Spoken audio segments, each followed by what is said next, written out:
Noticentro 1. CMI. Buenas noches, bienvenidos a las noticias. Los siguientes son los 3 hechos más importantes de hoy en Colombia. El precio del dólar tocó un nuevo máximo histórico, se ubicó en 4.259 pesos, es decir, que tuvo un alza de 57 pesos en la jornada de hoy. El nerviosismo del mercado ante una eventual recesión a nivel mundial es una de las causales de esta subida del dólar, así como la decisión de la Reserva Federal de Estados Unidos sobre las tasas de interés. Es decir, la explicación está netamente en factores internacionales. Ampliaremos esta noticia en nuestra emisión nacional a las 9 de la noche. La inflación subió en el mes de junio a 0,51%, según reveló el DANE. De acuerdo con el director de la entidad, Juan Daniel Oviedo, en el acumulado 12 meses, el costo de vida llegó a niveles de 9,67%.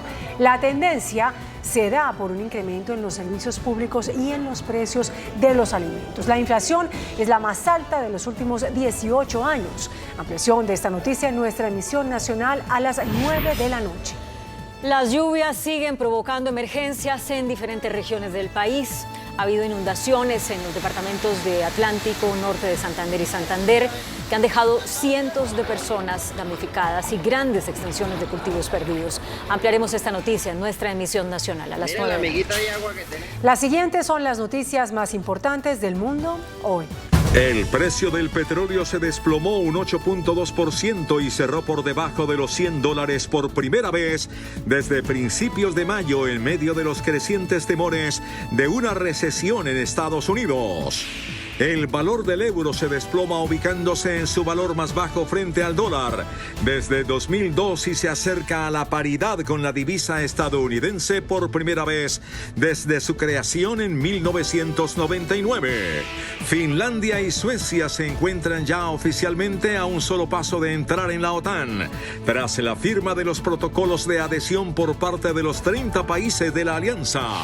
Robert Crimo, el joven de 21 años detenido por el tiroteo a las afueras de Chicago que dejó 7 muertos, se vistió como mujer para ocultar su identidad, mezclarse entre la multitud y escapar del lugar.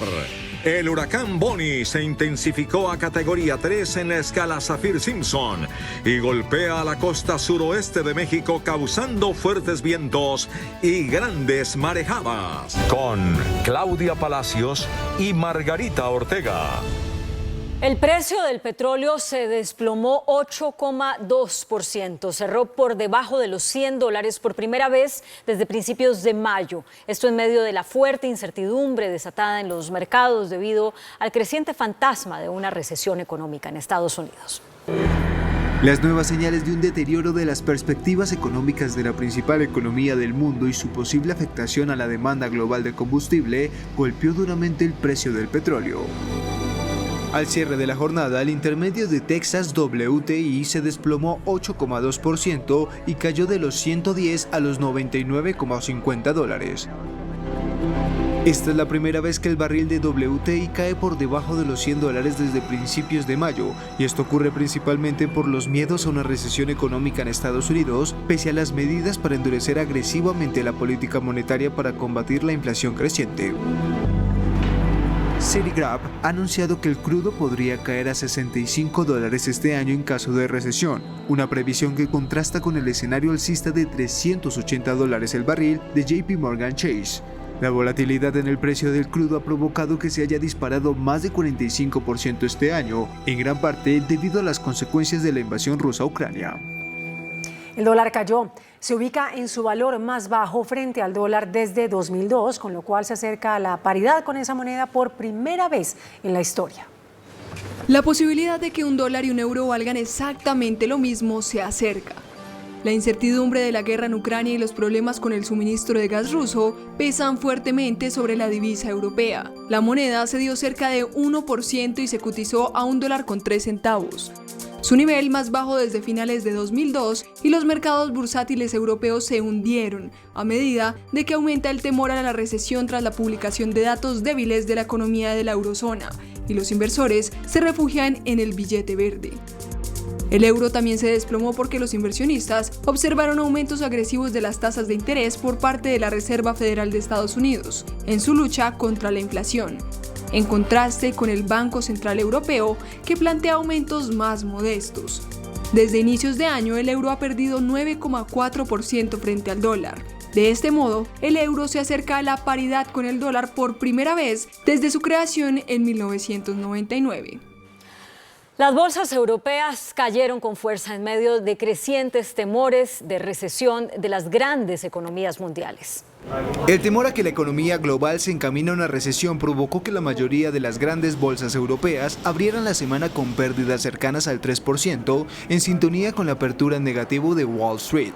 La bolsa de París cayó 2,68%, la de Frankfurt perdió 2,91% y la de Milán 2,99%, con lo que estas tres plazas se encuentran en mínimos desde la primavera boreal de 2021, mientras Londres cedió 2,86% y Madrid 2,48%. Y aunque el contexto de incontrolada inflación golpeó con fuerza los mercados del viejo continente, Wall Street, que comenzó el día en rojo, logró resistir y se mantuvo a flote.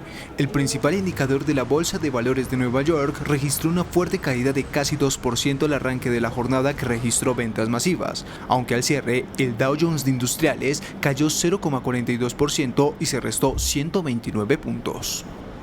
El presidente de Estados Unidos evalúa reducir aranceles a China para combatir la inflación.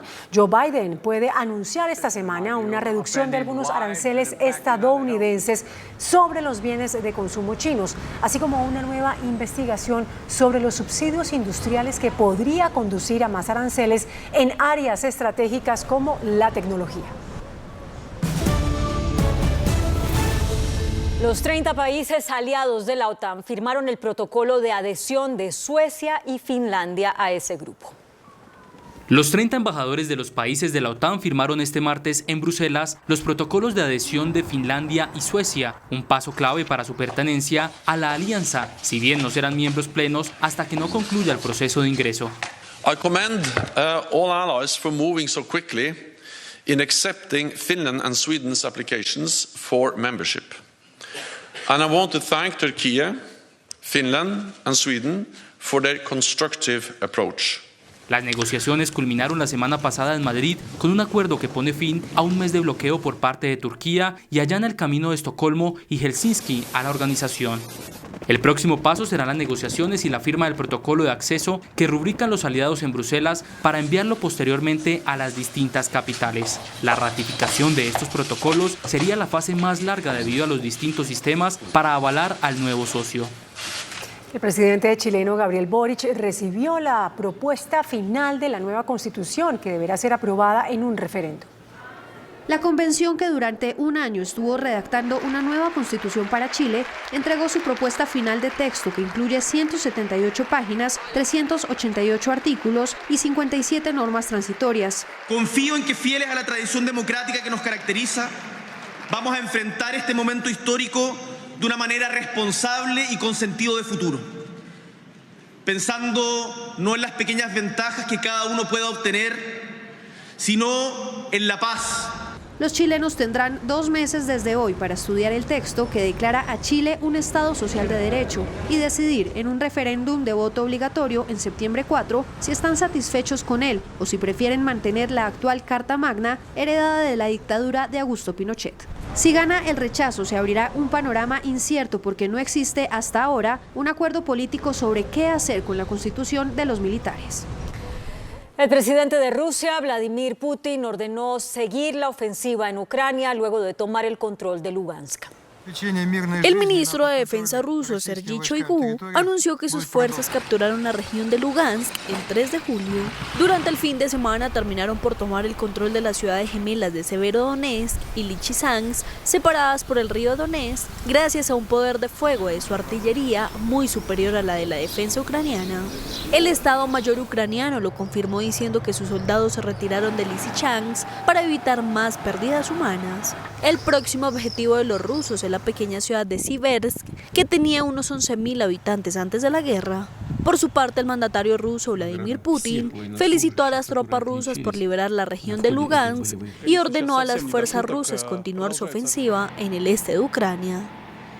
El Papa Francisco reiteró su deseo de viajar a Rusia y a Ucrania lo antes posible y aseguró que se realizan gestiones para que esto pueda ocurrir en septiembre durante una misión de paz y ayuda en medio de la grave crisis desatada por la guerra. Aunque el sumo pontífice advirtió que las señales iniciales no eran buenas, insinuó que algo podría haber cambiado ahora, especialmente en la posición rusa, nación que Francisco quiere visitar primero. El Papa habló sobre su posible visita a esta zona de guerra después de negar los rumores de una posible renuncia por problemas de salud.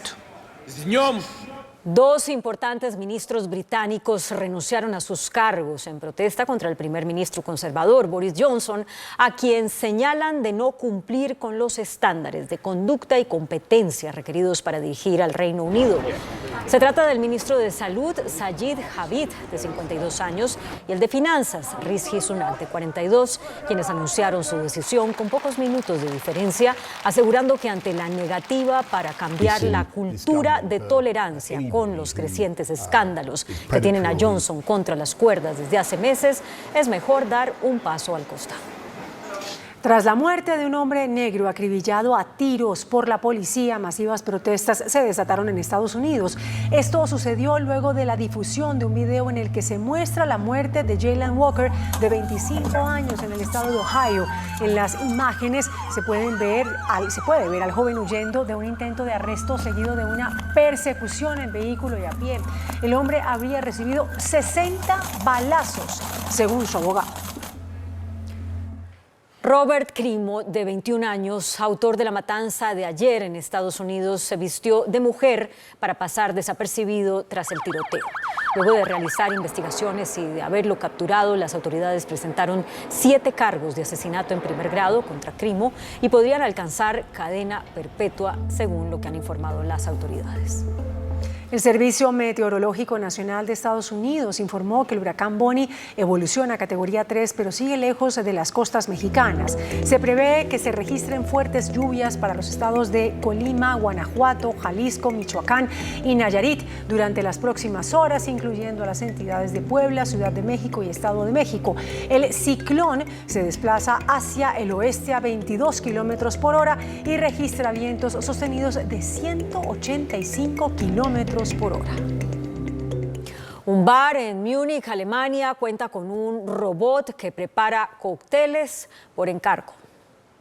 Andes presenta El Momento Digital. Un robot barman en Múnich llegó a un bar para preparar mojitos a los clientes. El robot de 2 brazos que mezcla los cócteles en uno de los bares Sausalitos es el primero de su tipo que se instala para compensar parte del relevo en la industria hotelera y gastronómica, que continúa sufriendo escasez de personal después de la pandemia por coronavirus. Este bar forma parte de la cadena de cócteles más grande de Alemania y atiende la barra en su máxima prioridad. Necesitan personal y explican que el robot no pretende reemplazar a nadie, sino únicamente ser una ayuda más. China arrancó un proyecto de planta o panel solar en el espacio que pretende cubrir el 30% de la energía mundial. La energía solar fotovoltaica es una de las fuentes de energía renovable más prometedoras para reducir nuestra dependencia de los combustibles fósiles. Sin embargo, nuestros recursos tecnológicos para sacar el máximo provecho de la energía solar están lejos de ser ideales. Los paneles que instalamos en diferentes partes del planeta, incluso lejos de la tierra firme, tienen un gran inconveniente. Se ven afectados por la atenuación de la radiación solar de la atmósfera y por las fases nocturnas. Entonces, ¿por qué no recolectar energía solar en el espacio y enviarla a la Tierra? Aunque esta idea lleva rondando varios años entre Estados Unidos y también China, ahora parece ser que el país asiático será el primero en enviar una planta solar satelital. El satélite contará con tecnología inalámbrica que transmitirá energía del espacio. Además, los científicos han dicho que el satélite convertirá la energía solar en un láser, que luego dirigirá los rayos de energía a ubicaciones fijas en nuestro planeta y satélites en movimiento. La idea de los investigadores es alcanzar para el 2050 la producción de 2 gigawatts o incluso subir el 30% de la demanda energética mundial. Muy buenas noches. Uno de los programas que fueron bandera electoral del presidente electo Gustavo Petro fue la reforma agraria que aplicará en su gobierno.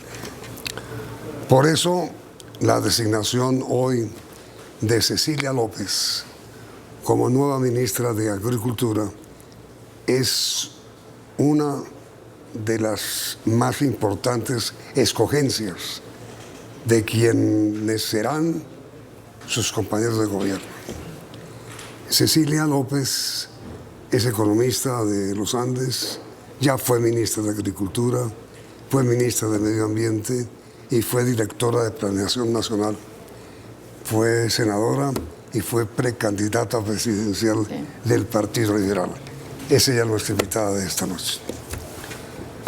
Durante el pasado, señora ministra, usted creó la política para la mujer campesina y durante la campaña el presidente Petro habló mucho de eso, de robustecer a la mujer campesina. Inclusive dijo que parte de la reforma al campo que él tiene ideada tiene como base el estímulo a la mujer campesina. ¿Cómo va a ser eso, ministra? Pues mira, yo creo que en este momento la mujer campesina está en la escala más baja en términos de situación social, muy lejana de la mujer urbana, que ya tiene una brecha con los hombres. Y la mujer campesina ha salido de la actividad agrícola, porque no ha tenido el apoyo ni en propiedad de la tierra, ni en acceso a las transferencias de tecnología, y está mucho en servicios, en condiciones muy precarias. Entonces yo sí creo, y el presidente electo lo ha dicho, la mujer va a ser eje de esta reforma rural, de esta nuevo posicionamiento del sector rural que lleva varias décadas de capa caída. ¿Por qué le llama usted reforma rural y no reforma agraria? Bueno, es que es más que porque reforma agraria sí, es un eje central de la propuesta del presidente electo.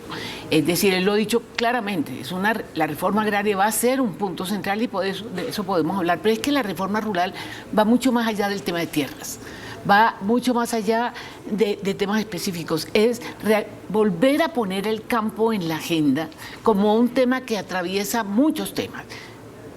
La paz, la producción de alimentos, el hambre, la sostenibilidad ambiental, la transformación productiva de que habla el ministro de Hacienda. Cuando se trata de nuevos sectores, para alejarlo de ser solamente dependiente del minero energético, el sector rural es obvio. Entonces, la reforma rural abarca un trabajo que vamos a tener que coordinar con Hacienda, con Comercio Exterior, coordinar con el Ministerio del Medio Ambiente, con toda la política social. Por eso es mucho más que la idea de que es solo la tierra. La tierra es eje central, pero hay mucho más. En este momento las cifras muestran que Colombia tiene que importar al año 9.000 millones de dólares en alimentos. Mire, es inconcebible. La FAO hace mucho rato dijo que Colombia era uno de los 7 países del mundo que podían responder al incremento en la demanda de alimentos, porque tenemos la tierra concentrada, pero la tenemos. Tenemos el agua mal manejada, pero la tenemos. Y tenemos la población campesina más grande de América Latina. O sea, tenemos todo y nos volvimos importadores de alimentos. Y mira la situación del campo. Pero ¿cómo hacemos, señora ministra, o cómo era usted para cambiar de importar 9.000 millones de dólares en alimentos para hacer, como dijo alguna vez el expresidente López, despensa de América Latina? Pues mire, se trata de volvernos una potencia en la producción de alimentos, pero mire, si miramos las importaciones, trigo, es muy difícil que nosotros produzcamos el trigo que necesitamos, no tenemos el clima, no tenemos las extensiones de tierra. Pero maíz importamos. Pero ¿qué tal importar maíz? Pues si estamos importando hasta café. Frijol.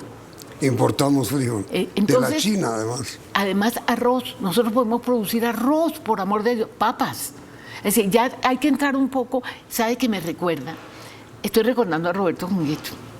Roberto Junguito, ¿se acuerda? Que fue el ministro de Agricultura de Belisario Betancur. ¿Se acuerda cuando las 11 viceministras o 12 viceministras, y a mí me llamó Roberto y me dijo, tú tienes que ser la viceministra de Agricultura? Y Roberto sí llegó, porque él venía de la SAC, él sí llegó con el programa listo. ¿sí? Y recuerdo que la primera reunión que hicimos, Roberto me dijo, necesito ubicar a todo el mundo en un cuarto distinto de tu apartamento, porque estamos importando cebolla, o sea, no en estas dimensiones, pero también estamos importando. Entonces me acuerdo que la primera estrategia era cómo producimos. Entonces aquí una de las metas importantes es ver cómo hacemos para reactivar la producción de lo que podemos producir cuando las condiciones no son fáciles. Tenemos tierra concentrada, tierra que está inútil en el sentido de que no está produciendo lo que toca. Tenemos un costo de insumos muy alto porque estamos importando y no estamos produciendo lo básico. O sea, las condiciones son bastante complejas, pero la meta es clara. Aquí hay que reactivar. Acuérdense que hay cultivos semestrales. Entonces tenemos que mirar de estos cultivos cuáles hay que empezar inmediatamente a estimular con crédito, con tierra. Y ahí es donde entra la famosa reforma agraria del próximo gobierno. Ahora, señora ministra, ¿cómo se enteró? Usted enteró hoy, ¿no? No, yo me enteré. No, de que era ministra. Ah. No de que iba a ser miembro del grupo de empalme, sino como ministra. No, yo me enteré la semana pasada. ¿Que era ministra? El presidente me dijo, sí, me lo dijo, porque me dijo, me llamó y le dije, presidente, usted me puso a hacer empalme en planeación. Me dijo, sí, te necesito en planeación, pero donde realmente te necesito es en agricultura. Y hablas con la vicepresidenta y le cuentas, porque aquí hay un trabajo conjunto con la vicepresidencia. Ahora, tengo la sensación, si estoy equivocado, le ruego que me corrija, ministra, de que el presidente electo lo que hizo, uno de las conquistas que logró con su nombramiento es calmar un poco, el ambiente que había en torno a qué iba a hacer él con el campo. Porque durante las últimas semanas se hablaba de expropiación, se hablaba de nacionalización de tierras, se hablaba de impuestos sobre impuestos. Eso sí parece ser cierto, ¿no? A la tierra improductiva. A eso sí va impuestos. Eso sí es cierto. Eso es. Mire, el presidente me dijo dos cosas. Sí. Me dijo, aquí hay un eje central que es una reforma agraria que consiste en distribuir tierra, pero no vamos a quitar tierra de los baldíos. Vamos a hacer una reforma agraria con la tierra improductiva. La tierra fértil, pero improductiva. La tierra fértil, pero improductiva. ¿Y eso cómo se va a hacer? Comprándole la tierra a los que no están dispuestos a sufrir el proceso de volverla productiva. Porque es que está la otra pata de esta cosa, que es el impuesto, que es el catastro. Sí. Porque ese nuevo catastro que va a subir los impuestos. Entonces, mire lo que le pasa a quien tiene la tierra improductiva. El que tiene una cabeza de ganado cada hora, como digo yo, en tierras como la región Caribe, que yo conozco muy bien, que son muy productivas. Tiene varias alternativas. O vuelve eso eficiente. Acuérdense que la ganadería puede ser eficiente, es muy importante para el país, ¿sí? Pero puede hacerlo de una manera que no tiene que usar estas extensiones inmensas de tierra, sino puede hacerlo en sistemas que ya están inventados. Los sistemas silvopastoriles para la ganadería están inventados y creo que ya hay ensayos.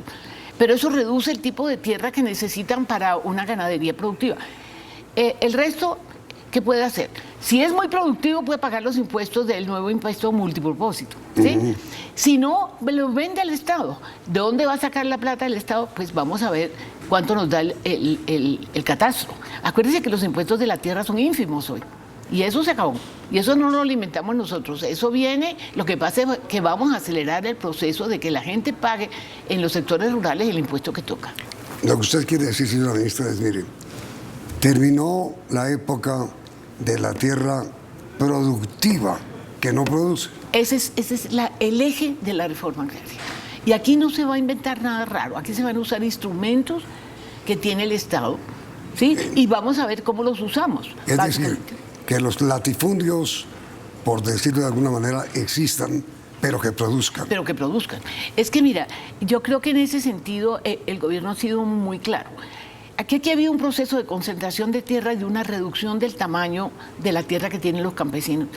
Hoy hay un microfundio y tenemos una población rural todavía muy significativa que no tiene dónde producir.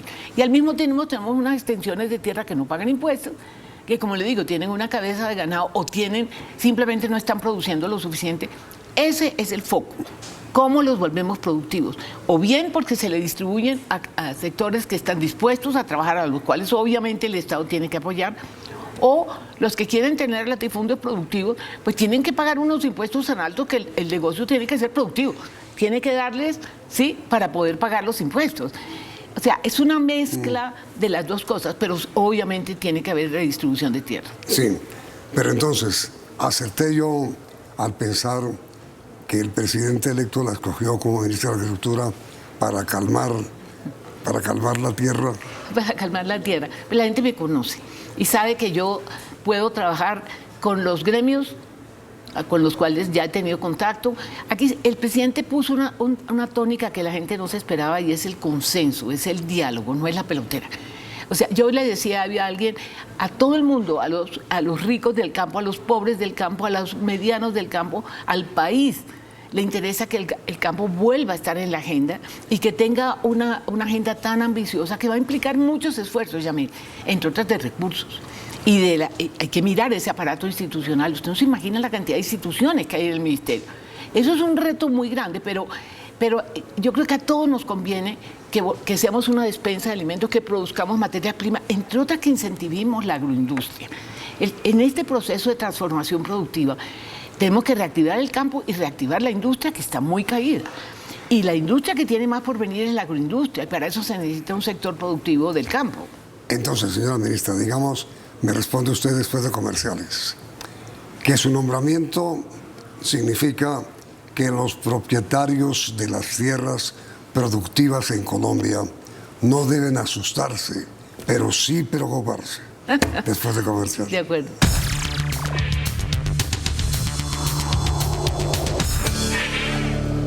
A ver, ministra, no asustarse los dueños de la tierra, pero sí preocuparse. Y yo le agregaría ocuparse, es decir, volverla productiva. Sí. Ayudarnos al propósito de hacer del sector agropecuario un sector productivo, que sea una potencia de alimentos, podemos ser. No solamente para sustituir importaciones, alimentar a nuestra gente, sino exportar, generar divisas. En esa tarea debemos estar todos. Eso es ocuparse, todos. Es decir, el anuncio claro del presidente electo y que usted debe ejecutar como ministra es: o la tierra productiva produce o viene una carga impositiva que no la van a soportar. Sí, pero también existe la posibilidad de venderle al Estado la tierra. Por eso, si no la quieren poner a producir, véndanla. Véndala. No la expropien, pero véndala. No, véndala, se le paga lo que permite. Aquí hay una cosa fundamental, recuerden la frase del presidente electo del día que fue elegido. Aquí vamos a hacer capitalismo, lo que se va a acabar es con el feudalismo, y el feudalismo está en el sector rural, que son esas grandes extensiones de tierra que dan por político, que no rinden, que no pagan impuestos, mientras hay una cantidad de gente que no tiene tierra y que necesita y quiere producir. Le voy a hacer una pregunta que si le molesta al presidente Excusas. ¿Y si me molesta, qué hago? Mire, usted acabó con el IDEMA. Ah, sí. Y el presidente electo anunció en su campaña que una de las cosas que hará es corregirlo a usted, es decir, resucitar al IDEMA. Pero le voy a contar por qué acabé con el IDEMA. A ver. Porque se lo estaban robando. Y estoy dispuesta a sostenerlo porque por eso llegamos a esa triste decisión. ¿Cómo fue eso? No, mire, era una cosa impresionante. Es decir, ya no teníamos manera de controlarlo. ¿Pero cómo se lo robaban? No, yo no me acuerdo exactamente, pero sé que había un flujo de recursos por fuera de las políticas y no estaba cumpliendo su papel.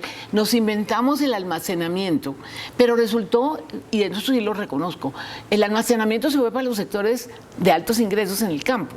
Entonces, a mí no me disgusta. Es decir, yo estoy dispuesta, estoy muy abierta a ver si podemos, porque yo sí veo si podemos volver a crear un mecanismo similar, pero tenemos que aprender de la lección que allí salieron una cantidad de recursos, que esa fue la decisión no fue porque no quisiéramos comprarle las cosechas. Mire, ¿qué tal lo que teníamos acumulado en los silos llenos de gorgojo?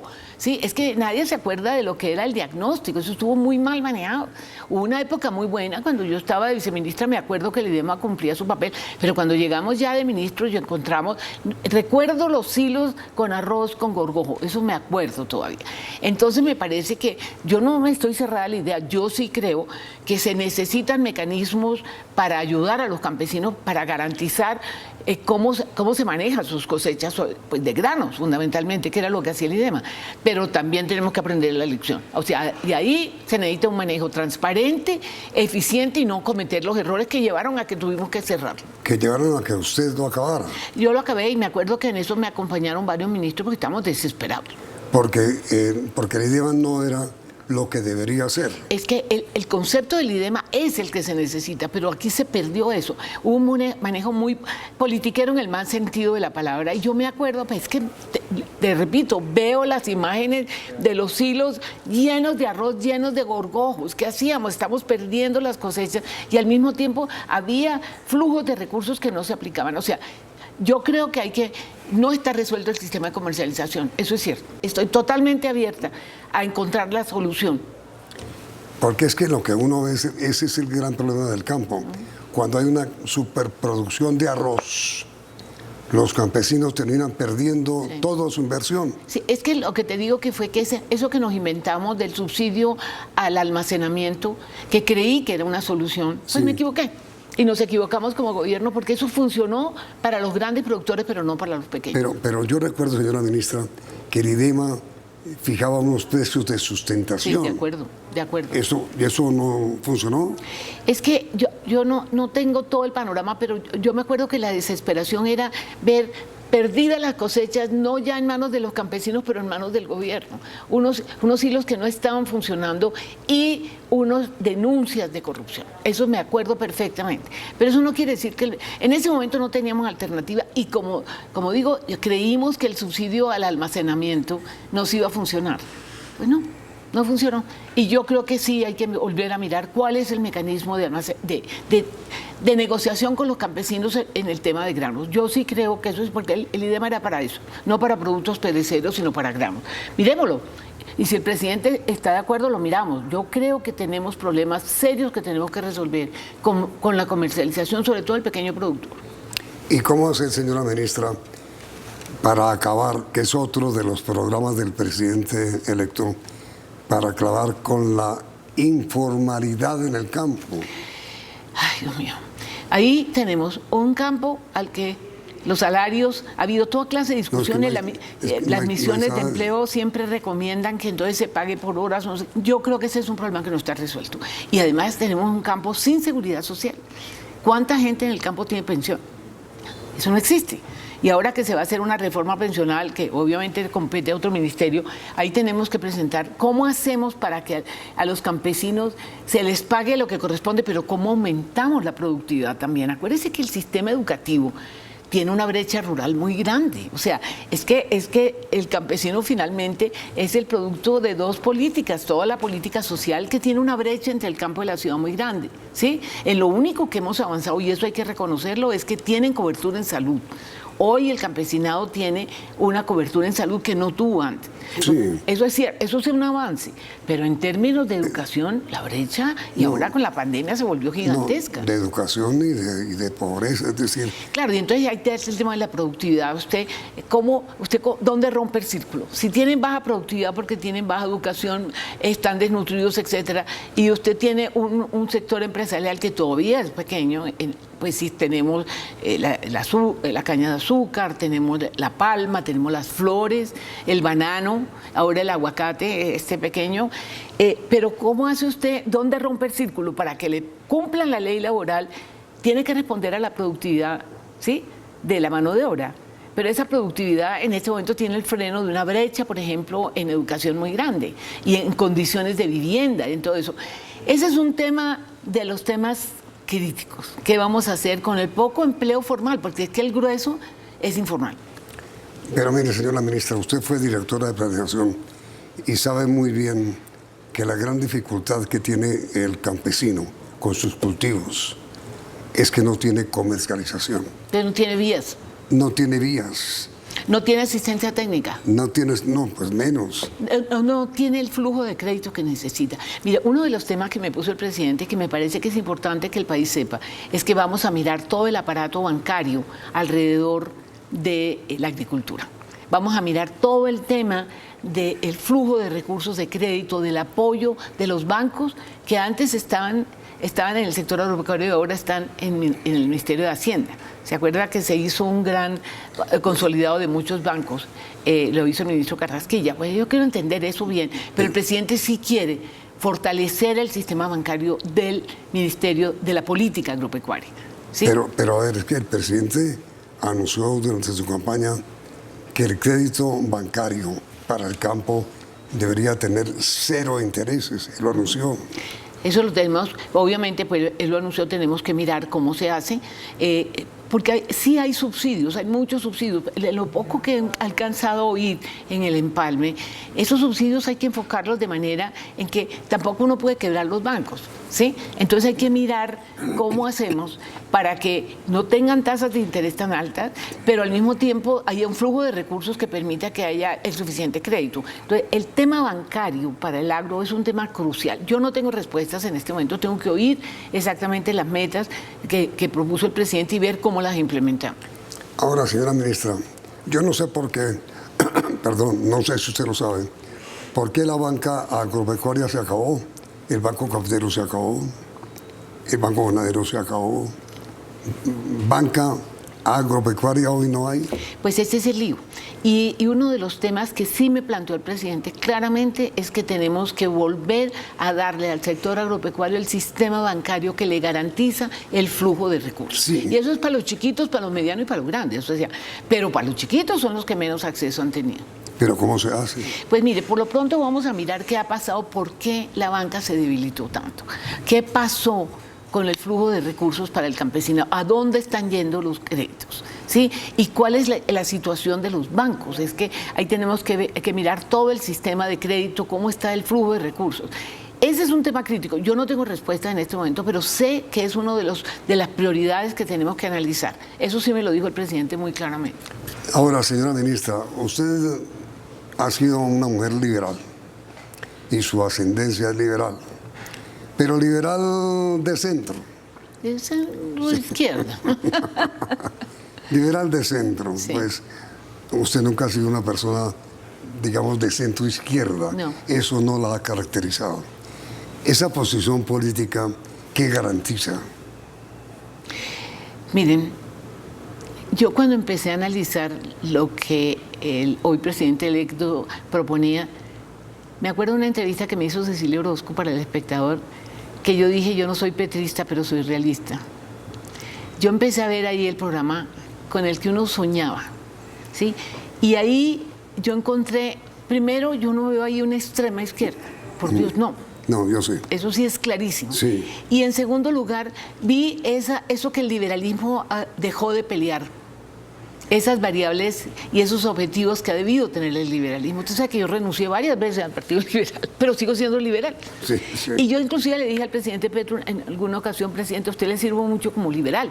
¿Sí? Sí. Y así lo hizo. Usted vio que yo salí a apoyarlo antes de la primera vuelta, porque vi claramente que ahí estaban unos objetivos muy claros. Pero, digamos, yo estoy totalmente ajena a los partidos, pero sigo siendo liberal. Eso es una cosa que uno lleva en el alma, y aquí encontré unas coincidencias.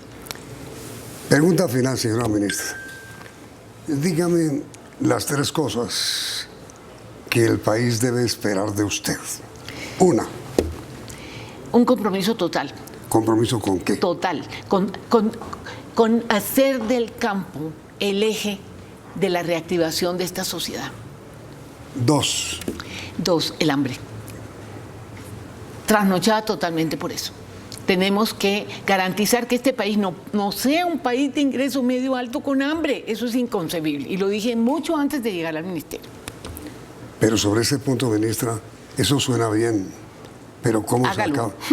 se acaba? Sí, exacto. Reactivando la producción y volviendo a hacer de la población campesina. Es que tenemos cuántos millones de campesinos, que es una masa humana capaz, que tiene compromiso. Es que le digo, tenemos la población campesina, yo creo que es la más grande de América Latina. Esa gente por fin le llegó. Y la más pobre. Y la más pobre. Entonces yo creo que ahí hay un potencial muy grande para hacer.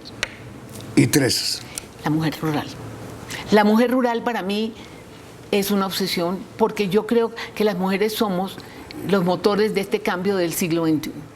Yo creo que el tema, usted conoce mi tema de la economía del cuidado, quitarle ese peso a las mujeres y que el Estado vuelva esa actividad que hace la mujer, la reconozca como una actividad productiva, se vuelva un sector productivo, lo distribuya el cuidado del Estado y el mercado. ¿Y eso a quién le sirve? A todas las mujeres, pero mucho a la mujer rural, que está absolutamente relegada, que no tiene opción de nada, y es llevar un paquete de posibilidades, y estoy segura que está listo para hacerlo.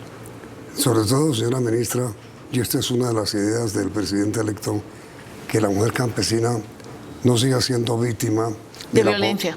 De la violencia del marido, ¿no? Del marido, del incesto. Hoy veía y oía en una cumbre de parlamentarias lo que está pasando con el incesto en las zonas rurales.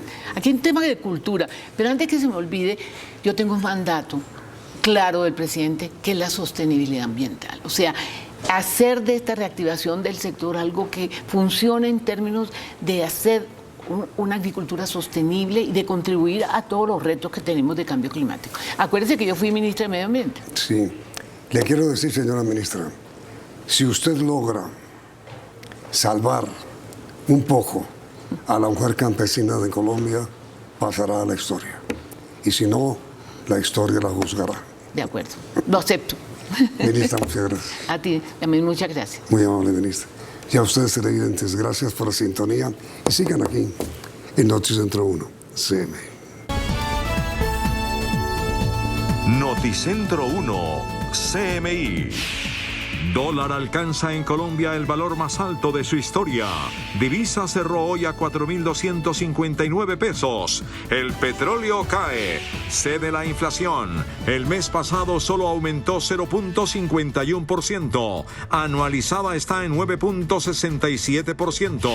Nuevo gobierno anuncia que no habrá fracking ni se autorizará glifosato. Ministra de Ambiente lo revela.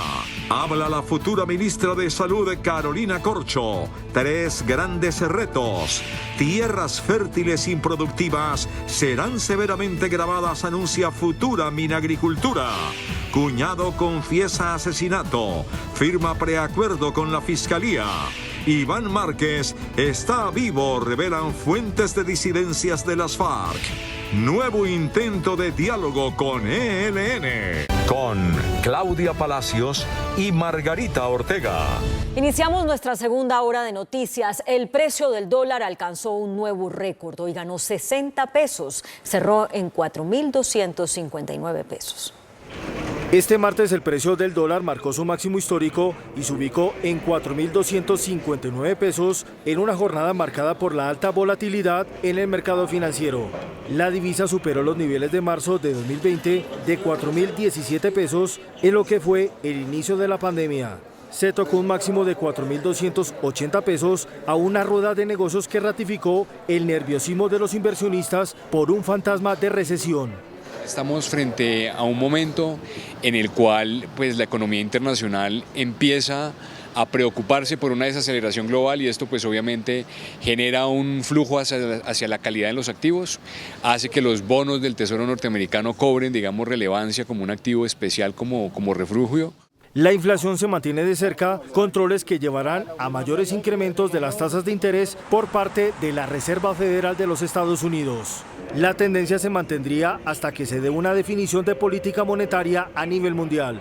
Sigue siendo significativa la política monetaria de los Estados Unidos, esos aumentos de tasa de interés que se ven venir y que todavía no hay claridad frente a la magnitud, si son 75 puntos básicos o van a ser 100 puntos básicos o incluso algunos han dicho que puede ser mucho más.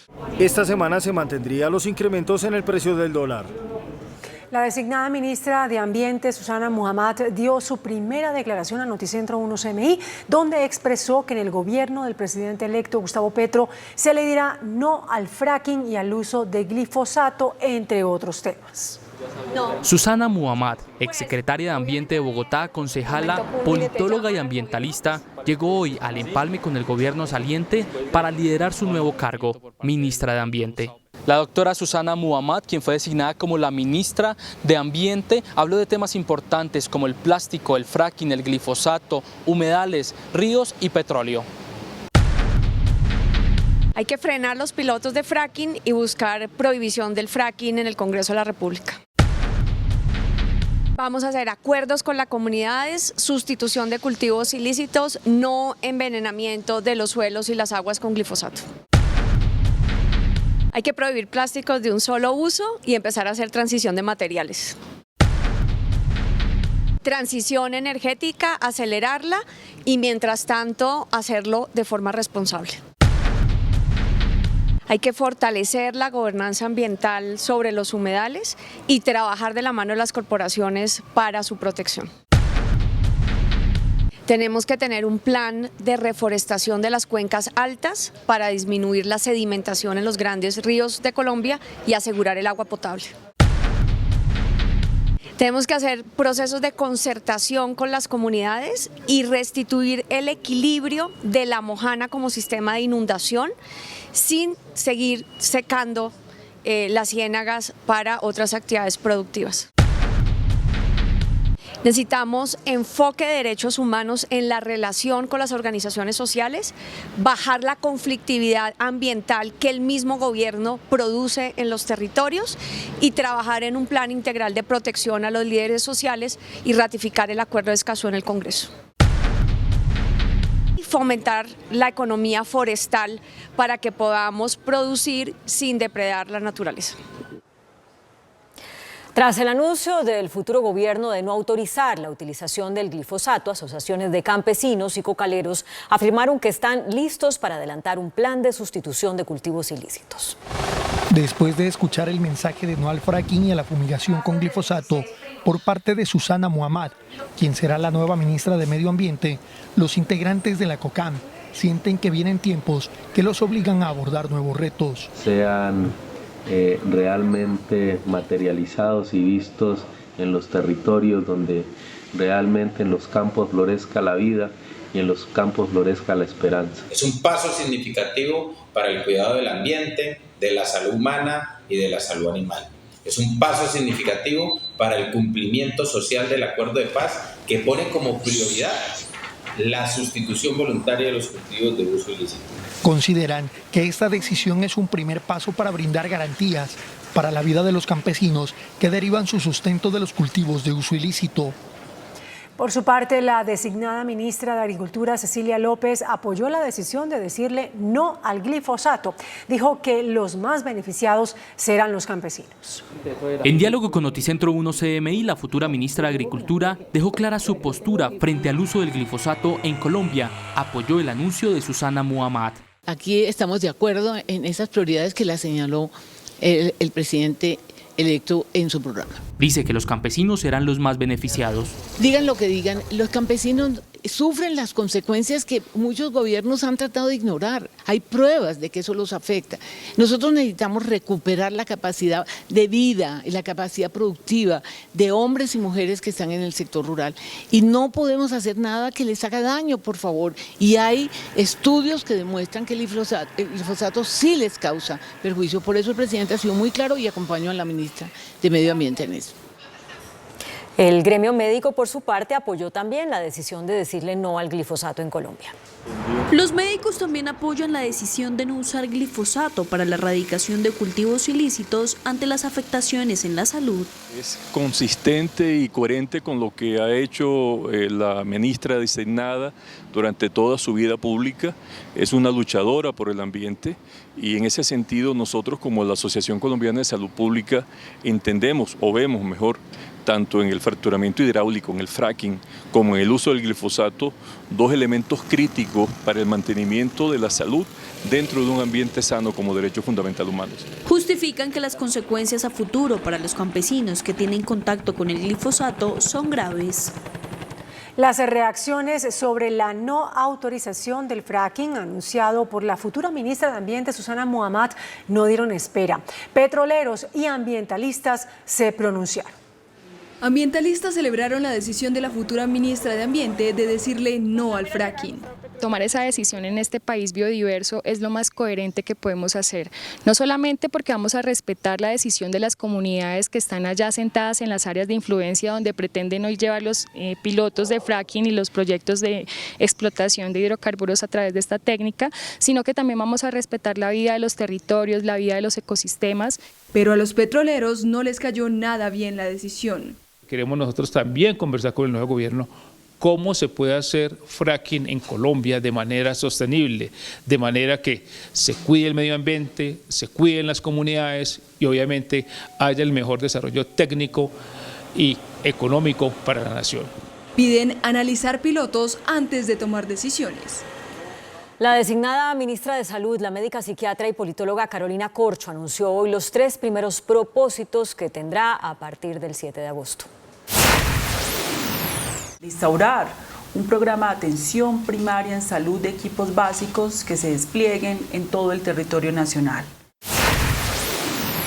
El segundo tiene que ver con eliminar las barreras de acceso que someten diariamente a los pacientes y a los ciudadanos a lo que se denomina el paseo de la muerte, y eso requiere unas medidas específicas, no solo desde el Ministerio de Salud, sino también desde la Superintendencia de Salud.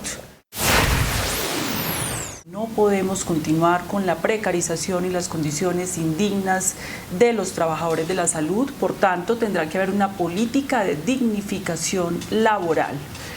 Y además tenemos que hacer un saneamiento financiero del sector salud para que los recursos públicos lleguen directamente a quienes prestan los servicios y a quienes asumen la atención de los pacientes y de los ciudadanos. La EPS es un eslabón del sistema de salud que se debe reformar y hemos pedido que se conviertan en administradores regulados, pero que todo el manejo del dinero de la salud se eleve a la ADRES y allí sea donde se concentre todo el recurso. La designada ministra de Agricultura, Cecilia López, advirtió que las tierras fértiles improductivas serán severamente gravadas. El llamado de la futura ministra de Agricultura a todos los campesinos y propietarios de tierras es que no se deben asustar, pero sí deben preocuparse, pues las tierras productivas que no producen deben ser vendidas o en su efecto deben empezar a producir. Las tierras que tienen potencial productivo y hoy no producen son objeto claramente de la política de reforma agraria que quiere hacer el presidente electo. Los que no quieran producir, no puedan producir, pero tengan estas extensiones de tierra que el campesinado necesita, ¿sí? Porque tienen un potencial productivo, pues la pueden vender al Estado. Esa es la reforma agraria. También anunció mayores impuestos a tierras improductivas. El costo de vida aumentó 0,51% en junio. La inflación anual alcanza el 9,67%. El costo de vida de los colombianos cerró en el primer semestre de 2022 marcando máximos históricos de los últimos 18 años. De acuerdo con el DANE, la inflación en el mes de junio subió 0,05%, mientras que un año atrás registró variación negativa. En el acumulado 12 meses, el índice ya totaliza 9,67%. A mayo presentaba 9,07%. Estamos viendo un efecto muy importante de la inflación de alimentos consumidos al interior del hogar en el comportamiento de la inflación. Los arriendos y los servicios públicos representaron los mayores incrementos en la variación mensual. En el año corrido, los precios de los alimentos siguen en alza, aunque a un menor ritmo. Productos como el arroz, la leche, el azúcar, la carne y el pan, los de mayor crecimiento, acompañan restaurantes y útiles para el hogar. Siendo los 5 productos que más están aportando al comportamiento de la inflación en términos positivos.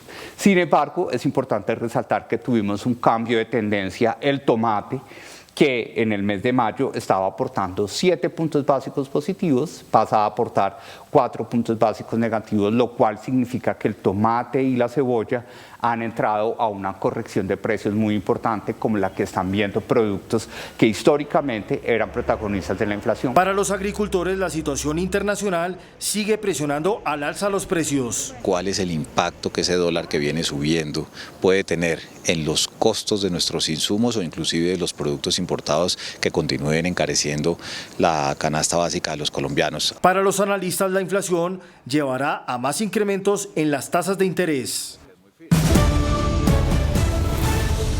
El cuñado de la psicóloga Adriana Pinzón reconoció haber asesinado a la mujer y firmó una negociación con la Fiscalía para entregar detalles del crimen a cambio de recibir una importante rebaja de la pena. Jonathan Torres reconoció haber asesinado a su cuñada, la psicóloga Adriana Pinzón, y firmó un preacuerdo con la Fiscalía en el que se compromete a revelar los detalles del homicidio a cambio de recibir una rebaja de pena por los delitos de homicidio agravado y desaparición forzada.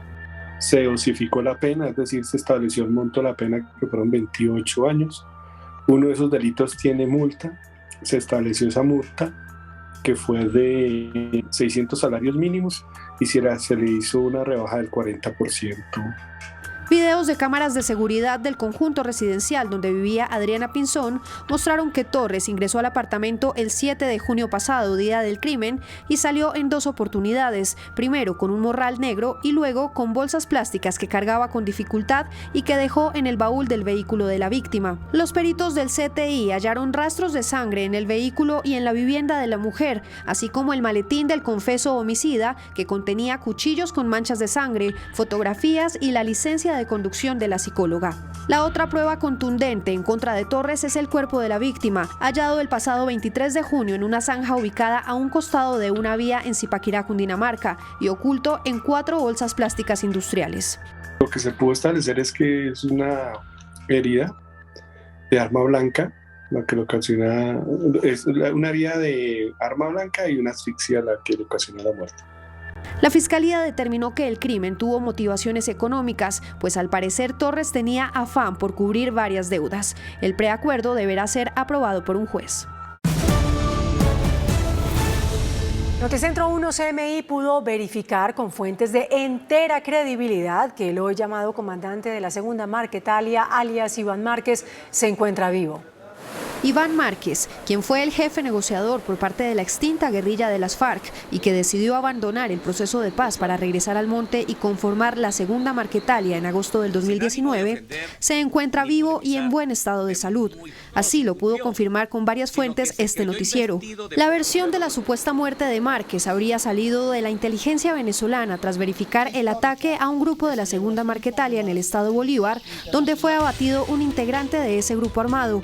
Sin embargo, al verificar las fotos del guerrillero caído, se fue desmontando la versión de la muerte de Márquez. Noticentro 1 pudo verificar que el guerrillero abatido es Iván Merchán y no Iván Márquez. La Segunda Marquetalia, tras el triunfo de Gustavo Petro, había anticipado su intención de retomar un diálogo de paz, para lo que en una entrevista con Noticentro 1 CMI llamó la paz completa. Nuestra máxima aspiración es la paz para Colombia.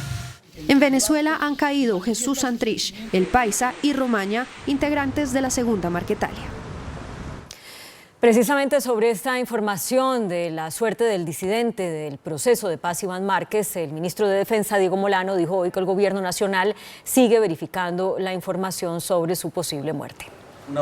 En el gobierno nacional nadie confirma con certeza la supuesta muerte de Iván Márquez en Venezuela, el excomandante de las FARC, jefe negociador en La Habana del proceso de paz, quien rehusó seguir en el mismo acuerdo logrado con el gobierno Santos. La información de esa presunta muerte sigue en verificación por parte de las autoridades colombianas y cuando se tenga alguna otra información adicional y que sea certera, se comunicará a la opinión pública. El propio ministro de Defensa dice que no hay información consolidada sobre el asesinato de Iván Márquez. Que ha habido algunos movimientos de tropa del ejército bolivariano a una zona específica para validar o no la muerte o el asesinato de esta persona.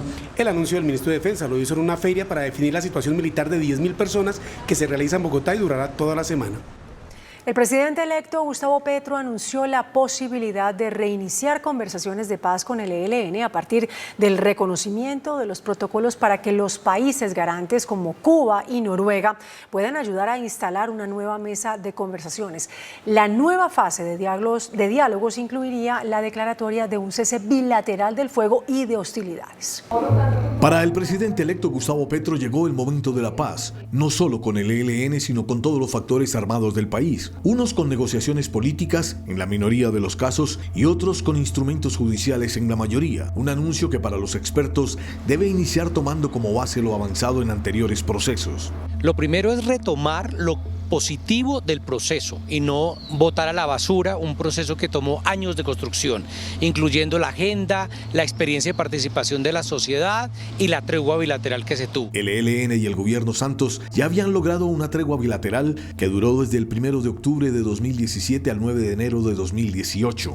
Considero acertada la propuesta que hace de buscar un alto al fuego inmediato, alto al fuego y de hostilidades de carácter bilateral, para que se puedan generar condiciones en los territorios que hoy padecen la violencia. A través de 2 comunicados, el Comando Central del ELN ha señalado su disposición de reiniciar las conversaciones de paz. Queda por saber si están dispuestos a declarar el cese el fuego. Todo pasará porque la delegación de paz que está en Cuba regrese a Colombia y se determine un camino para retomar las conversaciones. Los obispos del país celebraron la decisión del presidente electo Gustavo Petro de reabrir los diálogos de paz con el ELN. El vicepresidente de la Conferencia Episcopal, Monseñor Omar Alberto Sánchez, le pidió a esa guerrilla no dejar pasar esta histórica oportunidad. Como una oportunidad histórica que el ELN no puede desaprovechar, calificó la Iglesia Católica, los obispos del país, la propuesta de diálogo que el gobierno del presidente electo Gustavo Petro le abrió a esa guerrilla. Si desaprovechan esta circunstancia, me parece que es absolutamente errático en el sentido de que envejecerán viendo la guerra y sin haber logrado ninguna de sus metas. Dicen también los obispos, por medio del vicepresidente de la Conferencia Episcopal, que Gustavo Petro tiene la autoridad para adelantar diálogos con la guerrilla. Él mismo es un referente de que se puede pasar de las armas a la política. Así que está y tiene una autoridad bastante firme para que puedan encontrarse en un diálogo fecundo. Los obispos también abrazaron la posibilidad de que haya un cese bilateral del fuego propuesto por el presidente Petro y que sea acogido por esa organización subversiva, la del ELN. El ex magistrado Iván Velázquez, asesor anticorrupción del presidente electo Gustavo Petro, entregó detalles de la propuesta para suprimir a la Procuraduría General de la Nación. La Procuraduría... Iván Velázquez, asesor en el empalme del presidente electo, aseguró que la propuesta de suprimir a la Procuraduría viene acompañada de la creación de una jurisdicción especializada anticorrupción. Es una buena propuesta que permitiría fortalecer la Fiscalía. Velázquez plantea que las oficinas de control interno asuman las funciones disciplinarias de la Procuraduría y que los jueces investiguen las faltas como delitos. Podría entenderse la Procuraduría como en realidad no necesaria, como no es necesaria prácticamente en todos los países del mundo. Procuraduría es una institución muy colombiana. El exprocurador general Jaime Bernal Cuellar se opone. La propuesta del doctor Petro traería graves consecuencias en el sentido que se aumentaría la ineficacia para combatir la corrupción. Según el asesor anticorrupción del presidente electo, las funciones que hoy tiene la Procuraduría en materia de defensa de derechos humanos bien podrían ser asumidas por la Defensoría del Pueblo. Ana María Cuesta, Noticentro 1, CMI. La canciller y vicepresidenta Marta Lucía Ramírez dijo hoy que se debe tener coherencia sobre una dictadura que ha expulsado a 6 millones de venezolanos. Esto al referirse a la decisión de no invitar a la posesión presidencial a Nicolás Maduro. Recordó que es el gobierno saliente el que organiza el acto y que tampoco se puede pasar por alto lo que sucede con esa presencia o con la presencia de grupos terroristas en Venezuela. Siguen cayendo firmantes de paz e indígenas. El excombatiente Ramiro Durán fue asesinado por un francotirador en Palermo, Huila. 3 integrantes de la comunidad Aguá fueron asesinados en Tumaco y también un comunero del resguardo de Munchique de los Tigres en Santander de Clichao. Ramiro Durán o Ronald Rojas, firmante de paz, era un excombatiente de 41 años. Tras la dejación de armas estudiaba sociología. Un francotirador lo convirtió en el firmante número 333, asesinado desde la firma del acuerdo. Tenemos el temor de si nos van a cumplir, el temor de si van a existir las garantías de seguridad, el temor de perder la vida. Es una frase premonitoria de Ramiro Durán, porque ya venía siendo amenazado, venía siendo seguido y denunció estos hechos ante la Unidad Nacional de Protección. En el resguardo Inda Zabaleta, tras terminar una reunión, los indígenas Aguá fueron atacados. Cuando sentí yo que lo llamaron al otro compañero, cuando sentí que le metieron 5 tiros a él, al otro. Esta guardia indígena sobreviviente a la masacre, que dejó 3 muertos y varios heridos, relata cómo con sus bastones de mando enfrentaron a los hombres del llamado Grupo de los Contadores. Y con ese bastón, pues los otros compañeros atacaron. Y después yo me bajé de la camioneta y ayudé a atacar. Y cuando hasta que sentí que mataron a otro compañero ya. El grupo disparaba contra los indígenas sin discriminación. Lo único que recuerdo es cuando la gente empezaba a correr y a llorar y ellos todavía estaban por ahí no me echando tiros todavía. El pueblo Aguá declaró la reactivación de la minga humanitaria por la vida y la dignidad.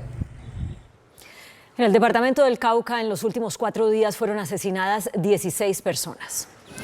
La muerte de un soldado profesional que estaba de permiso en Suárez, el crimen de un líder campesino en medio de un hurto en una vereda de Popayán y el ajusticiamiento de una abogada, exfuncionaria del CTI, en el barrio Las Américas de la capital caucana, hacen parte de los 16 asesinatos reportados en este departamento en las últimas 96 horas.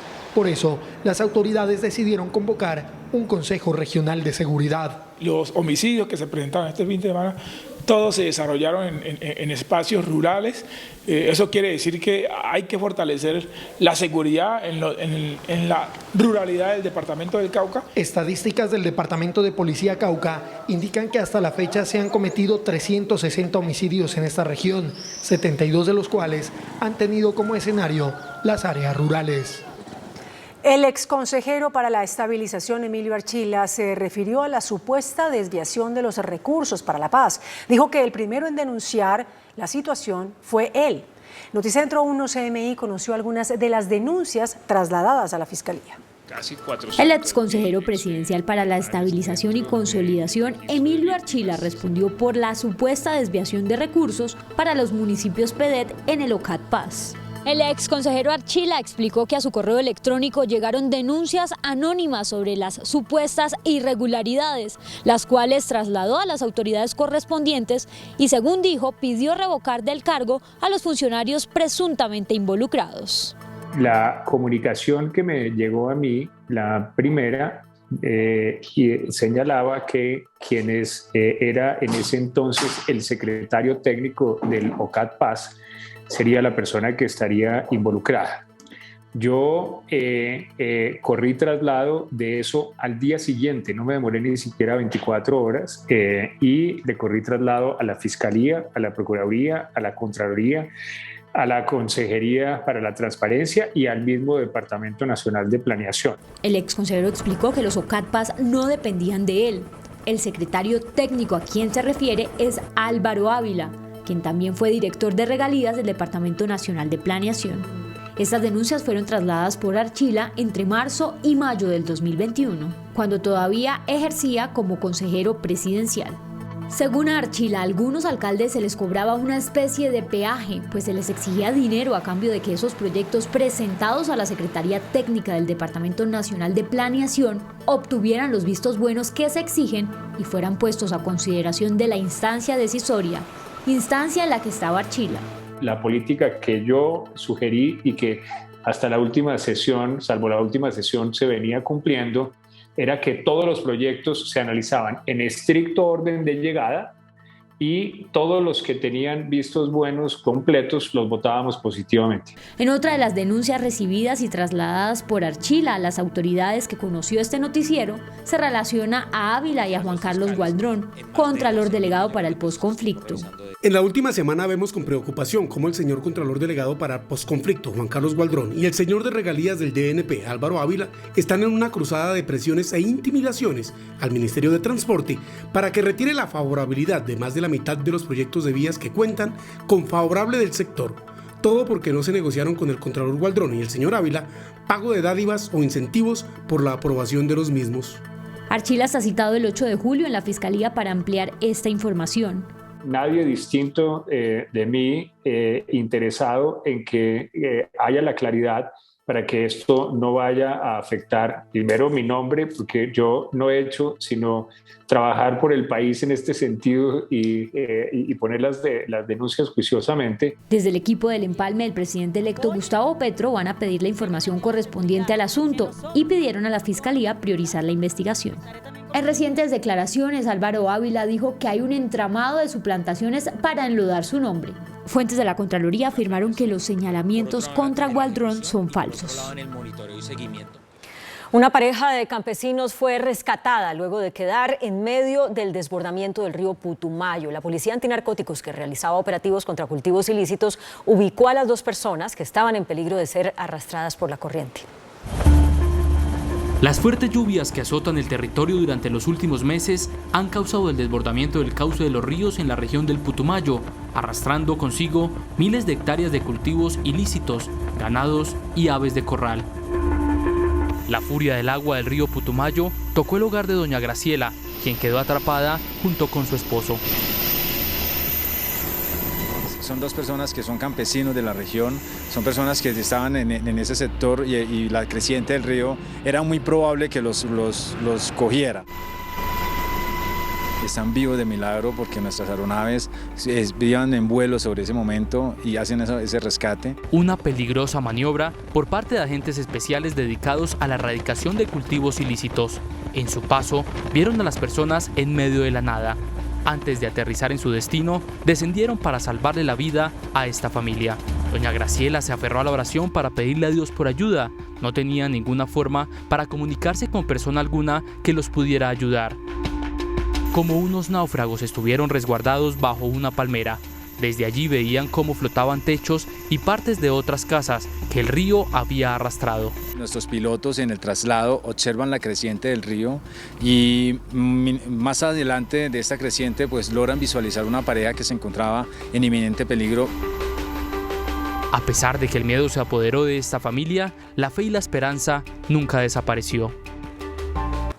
Y es que el invierno sigue provocando emergencias en diferentes regiones del país. En Atlántico, Santander y norte de Santander también se registran inundaciones por el desbordamiento de diferentes ríos.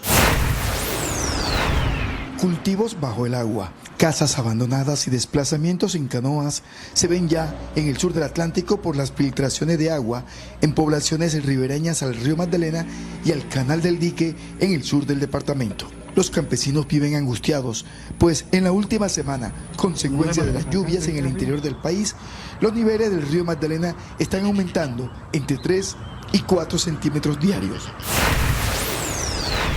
Este es el panorama que ha dejado las intensas lluvias en los municipios de Tibú, Arboledas, Bochalema, Toledo y también La Gabarra, donde hay más de 8.000 familias damnificadas. Los desbordamientos de los ríos Tibú, Catatumbo y la quebrada Chinacota, producto de los torrenciales aguaceros, arrasó con cultivos y animales y centenares de viviendas permanecen literalmente inundadas. Pero los municipios con mayor afectación por la temporada invernal son Arboledas, Chinacota, donde las vías quedaron totalmente destruidas y 4 personas perdieron la vida.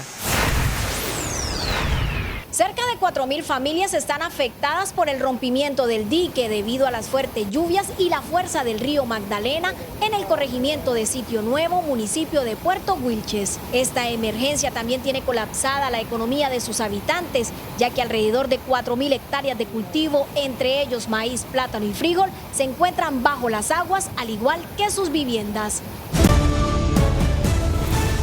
El precio del petróleo cae por debajo de los $100 en medio de temores de una recesión mundial. El valor del euro se desploma. Noticias del mundo en Noticentro 1 CMI.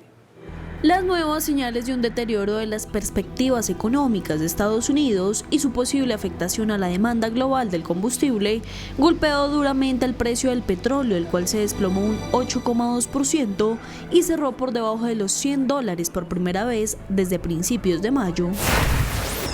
El temor a que la economía global se encamine a una recesión provocó que la mayoría de las grandes bolsas europeas abrieran la semana con pérdidas cercanas al 3%, en sintonía con la apertura en negativo de Wall Street. Mientras el valor del euro se desplomó ubicándose en su valor más bajo frente al dólar desde el 2002 y se acerca a la paridad con la divisa estadounidense por primera vez desde su creación en 1999.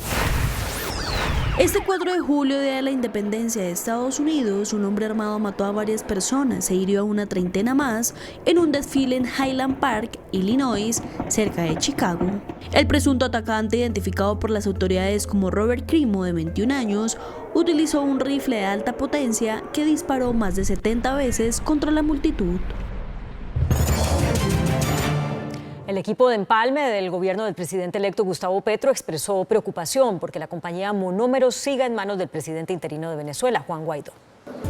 En recientes declaraciones, el presidente electo Gustavo Petro señaló que la empresa Monómeros enfrentó un estrangulamiento financiero por culpa de funcionarios colombianos. En esta línea respondió Luis Fernando Velasco, coordinador del empalme del electo presidente. Yo tengo una gran preocupación de que Monómeros siga en manos de Guaidó.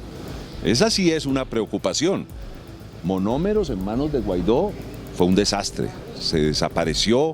Mire lo que nos está pasando, por favor, pregúntenle a nuestros campesinos, pregúntenle a nuestros agricultores. No se está produciendo y estamos comprando a 3 veces lo que se compraban los insumos. Petro dijo que su gobierno quiere a monómeros es si se puede mantener la traída de la urea a precios módicos, como era antes, y por tanto se puedan bajar los precios a los fertilizantes. El presidente de la Agencia Nacional de Infraestructura, Manuel Gutiérrez, anunció que ya está listo el tramo Chirajara Fundadores en la vía ya. El anuncio fue hecho por el funcionario en diálogo con Noticentro 1 CMI al señalar que esta es una de las obras más importantes del programa de cuarta generación, además de garantizar la conectividad desde el interior del país con los llanos orientales. Vamos a entregar una obra de 3.2 billones de pesos. Ahí construimos cerca de 23 kilómetros de segunda calzada. Para dimensionarlo, estamos hablando de 10 kilómetros en túneles. Tiene 6 túneles el proyecto. En total suman 10 kilómetros. Vamos a entregar cerca de 5 kilómetros en viaductos, en puentes, y los otros 8 kilómetros son vías nuevas que estamos haciendo a cielo abierto. Este proyecto en términos de ingeniería es el proyecto más importante que se ha desarrollado en el país. El corredor vial garantizó las inversiones para el desarrollo del proyecto en el departamento del Meta. Por su parte, el puente de Chirajara estará listo para mediados del próximo año. La reconocida red social TikTok presentó una demanda contra la Superintendencia de Industria y Comercio. La popular red social china TikTok, especializada en videos cortos y con más de 13 millones de usuarios en Colombia, presentó una demanda contra la Superintendencia de Industria y Comercio, pretendiendo que la justicia administrativa anule varias resoluciones en las que les ordenan cumplir con el estándar colombiano de protección de datos personales. La Super advirtió que TikTok incumple en más de un 58% los requisitos exigidos por la regulación colombiana en materia de datos. TikTok pidió tumbar las resoluciones por presunta violación al debido proceso, falsa motivación, falta de competencia e infracción de normas. El índice de capitalización de la bolsa, que mide el comportamiento de las 20 principales acciones, cerró a la baja. El índice selectivo MSCI Colcap de la Bolsa de Valores de Colombia bajó 1,79% a 1.333 puntos. La acción de Mineros fue la que más subió, con una valorización de 7,36% a 2.480 pesos. La acción de Ecopetrol fue la que más bajó, con una pérdida de 7,53% a 2.173 pesos. La acción más negociada de la jornada fue la de Ecopetrol, al movilizar más de 18.000 millones de pesos. El petróleo cerró a la baja. Indicadores económicos en Noticentro 1 CMI. La tasa representativa del mercado que regirá para mañana miércoles será de 4.259 pesos con 86 centavos. Los profesionales del cambio compran la divisa en promedio en 4.040 pesos y la venden en 4.100 pesos. Un euro cuesta 4.394 pesos con 50 centavos. La libra de café en Nueva York se cotizó a $2 con 24 centavos. El azúcar se transó en 17,81 centavos de dólar la libra. El barril de petróleo WTI se cotizó en $100 con 63 centavos. La referencia Brent para Colombia se cotizó en $104 con 84 centavos. Una acción de Ecopetrol cuesta 2.173 pesos.